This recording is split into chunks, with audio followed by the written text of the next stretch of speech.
friends, it's Kristine Vicente with Queen City Stamp Art, and I'm popping in again this week because I have another project to share with you. I thought some of you might appreciate this one. It's a cute little treat box that you can put together very quickly using some of your scrap cardstock and of course my favorite stamp set, Free as a Bird. So I'm going to show you how to make this little treat box today, and hopefully you can whip a few of these up for friends and neighbors, or maybe for some Easter baskets. I just wanted to give you another project idea this week. So we're going to use Free as a Bird. We're going to use the bird and the little hello from that set. We're also going to be using some scraps. So I have a scrap of Whisper White and a scrap of Pool Party. I have a scrap of Old Olive and a little strip of Bird Ballad Designer Series paper. So this measures 1.5 by 8. And we're going to use this to wrap the box. Now the boxes I'm using are the clear tiny treat boxes. These are 2 by 2 inches, and you get 16 of these in a package. The item number is 141699, and you get 16 of them in a package for $7.50. So it's a really good value. So we're going to be using one of these. And we're going to use some Memento black ink. So to get started, the first thing we're going to do is stamp out the birds. So I have a single bird here that I'm inking up in Memento black, and I'm just going to stamp that on the Whisper White cardstock. On the same strip here, the same little scrap, I'm going to stamp the word hello as the sentiment, and then we'll cover this up. And I'm going to use Stampin' Blends markers. So I have light Daffodil Delight, dark Daffodil Delight, and light Crumb Cake. So I'm going to start by taking the brush end of the light Crumb Cake and coloring in the bird's beak. It's just like a light tan color. And then I'm going to use the dark Daffodil Delight. And hopefully you can see this on the screen. But when these images were created, the artist sketched in some areas of shading.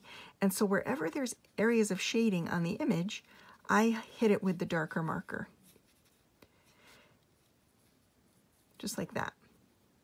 Then I take the light marker and I go over it in little circles. So I'm using the brush end and I'm just kind of blending out that dark and mixing it together like this. Small circles to color in the rest of the bird and blend out that dark. Just like that. Then if it doesn't seem to be much of a variance, I go back over it with the dark. Just lightly. And then one more time, hit it with the light. Just gently, where I just stamped. So the paper is pretty well saturated, but you get a nice variation of color. It's hard to see, I think, on camera, but in real life it's beautiful.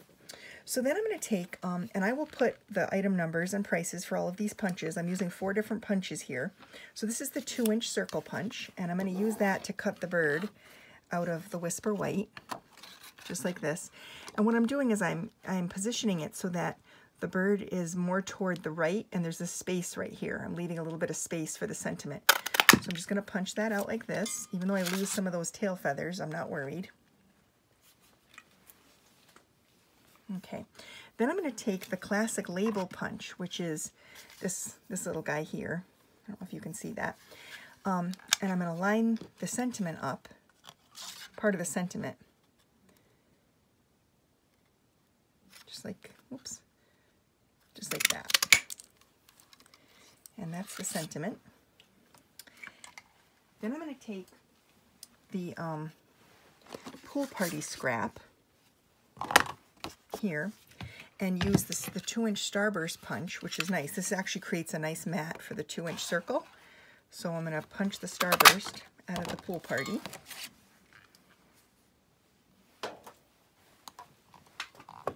And then last, I'm going to use the leaf punch to punch out a little set of leaves, just like that. So those are all the pieces we need.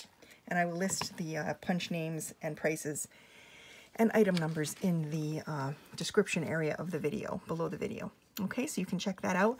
Now, as I mentioned, we're using the tiny treat box, and these treat boxes are made of an acetate material that has a little film that you peel off. So the boxes are covered with a film, and this protects them during shipping so that they don't get scratched, because they're pretty delicate in terms of, like, the surface of them is very shiny, and you want to keep that surface shiny, so they use a little film to protect it.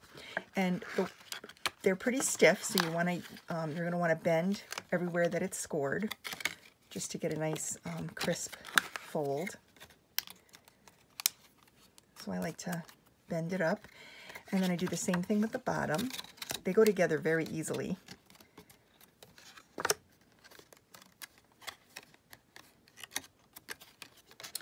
So I'm just going to fold in the side flaps like that, and then I'm going to fold in the two bottoms there, and then I'll fold in this one.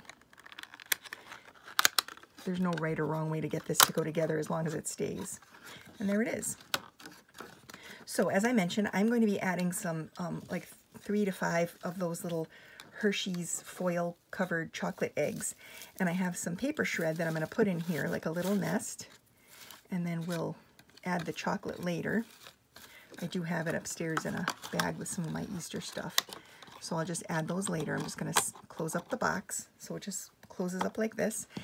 And what we're going to do is we're going to wrap the box. So we're going to take this little paper, and I'm going to use some Terran tape, which I love anytime there's box making involved.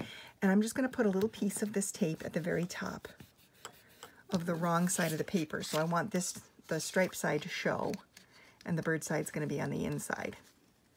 And because what's nice is that our DSPs, our designer series papers, are double-sided, so you can actually see these birds through the box, which is kind of neat. So I just peeled off the release paper there, and what I'm going to do is I'm going to put the side without the release paper on top of the box like this, because I don't actually want this little belly band to attach to the box, because I want it to be able to slide off. So this way it folds onto itself. So that little strip of paper was 1.5 inches by 8 inches, and it wraps nicely around the box at that size. So here it is. So it's all ready, and it will slide off so I can add the chocolate later. Now I'm going to layer these pieces together. So I'm going to start by using my snail adhesive to attach the bird section to the mat here, like this. And then I'm going to take the sentiment and add a little adhesive to this and just put this here, just like that. Actually, I don't think I'll attach it yet. I'm going to wait and put it.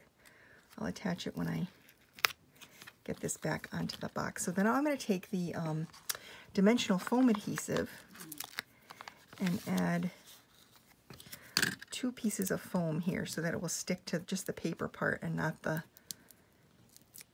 actual box, because as I said, I want to be able to remove this, slide it on and off.